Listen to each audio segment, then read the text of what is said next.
D'abord, je reste perplexe sur la façon qu'a le gouvernement a géré la situation de l'immigration.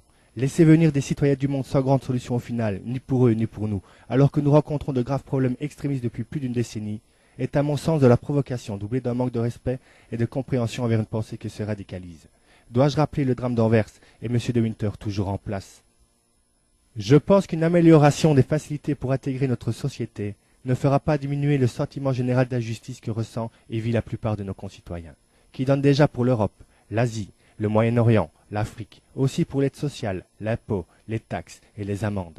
Des citoyens qui perdent en plus leur pouvoir d'achat, leur travail, leurs avenirs, et ce, afin de payer les salaires des politiciens, leur train de vie et surtout leurs erreurs. C'est cette situation qui actuellement fait naître une colère que l'on appelle trop rapidement racisme ou radicalisme.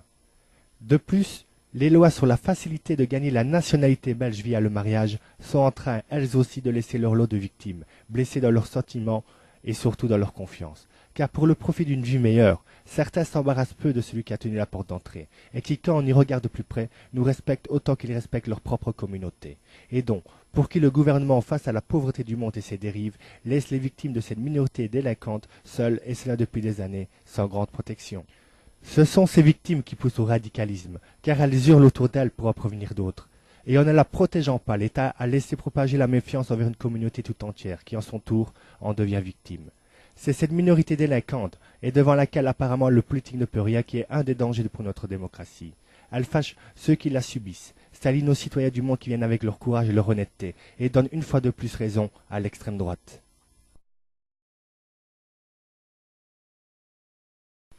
Malgré l'analyse précédente, nous savons que ce n'est pas le citoyen venant de l'immigration le problème, car il s'adapte, en général comme tous ici, aux règles du pays.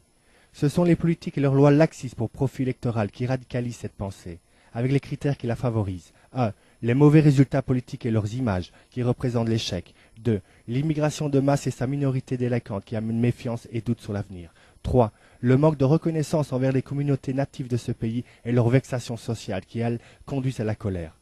Tant que le gouvernement ne trouvera pas de solution pour ces 3 points critiques, il ne pourra rien face à la part de vérité des partis extrémistes.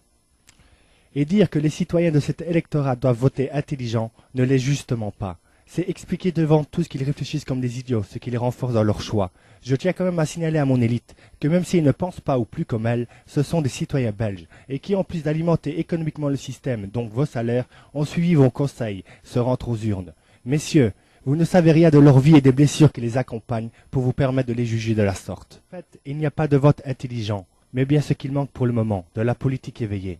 Ajoutez à cela les complications entre mouvements racistes et antiracistes qui obligent à la longue une partie de la population à prendre inconsciemment position, ne font en rien arranger la situation. N'oublions pas que dans notre société dite avancée, 31 personnes se battent pour un emploi en Belgique. On chasse le chômeur, faisant croire qu'il aura un avenir dans un emploi précaire. Une famille sur 2 est endettée, et 1 sur 5 connaît des difficultés en raison de cette dette. Un Belge sur 7 vit en dessous du seuil de pauvreté, chiffre de 2006. 400 000 de nos concitoyens sont surendettés, la dette publique a explosé.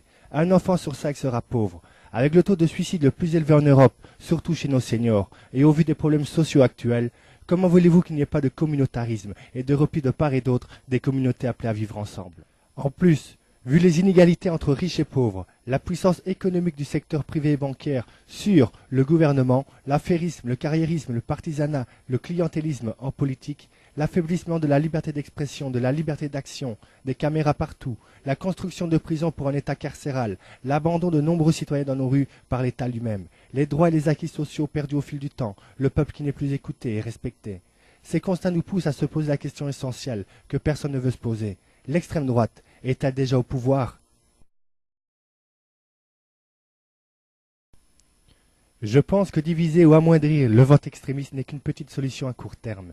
Il est impératif, en plus des mises en place des organes de contrôle, de vigilance et d'obligation aux résultats politiques, de remettre dans le jeu électoral le pourcentage de l'abstention et son nombre en sièges, acquis lors de l'élection.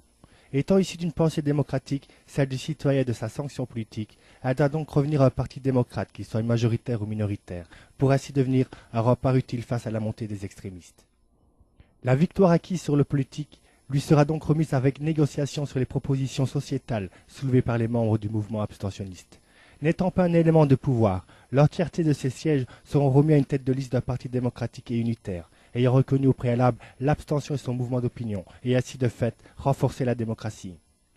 Pour la construction d'un avenir commun, ce représentant aura dès lors la responsabilité de citoyens ne lui faisant plus confiance et qui attendent plus que des promesses, mais des résultats, et cela pour le bien de notre communauté, de toutes nos communautés. Si l'égalité pour tous inscrite dans la démocratie n'est pas encore en période électorale dans les mœurs du débat politique, dans l'avenir, elle sera réalisée dans les faits pour donner une nouvelle conception du droit à chacun d'exister électoralement.